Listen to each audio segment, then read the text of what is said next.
திவ்யா இப்ப நீ பேச போறியா இல்லையா? நான் என்ன சொல்லணும்? நீ ஏன் இப்படி இருக்க? ஏன்னா எனக்கு லவ் இல்ல. அதான் ஏன்? ஏன்னு எனக்கு தெரியல. பக்கத்துல வந்தாலே கோவம் வருது. அதான் ஏன் இப்படி ஆகுது? ஏன்னு எனக்கு தெரியலன்னு சொல்றேன்ல. நான் கொஞ்ச நாளைக்கு எங்க வீட்டுல இருந்துக்கட்டுமா? திவ்யா ஏன் இப்போ? என்னால முடியல.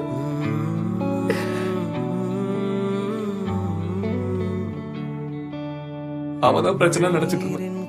இப்பதான் எனக்கு புரியுது நான் தான் பிரச்சனை. அவ எனக்காக அவ ஃபேமிலியில விட்டுட்டு கூட வாழ வந்தவ. அவளுக்கு மூளையே இல்லைன்னா பொறுத்த வரைக்கும் ஒரு வைஃபா நீ ஜீரோ. ஏன் தெரியுமா தத்தின்னு ஒத்துக்க மாட்டா? ஏன்னா நீ தத்தின்னு தெரியாத அளவுக்கு ஒரு தத்தி நீ. ஆமா நான் தத்தி தான். போதுமா? ஸ்மார்ட்டா இருக்கிற யாரையாச்சும் கல்யாணம் பண்ணிக்க வேண்டியதானே. எதுக்கு என்ன கல்யாணம் பண்ணிட்டு தத்தி தத்தின்னு சொல்லி சாகடிக்கிறேன்? அவர் வார்த்தை அவங்களை எவ்வளவு காயப்படுத்துதுன்னு யோசிக்கிறதே இல்லை. அப்ப நம்ம அவ குறைகளை மட்டுமே தேடிட்டு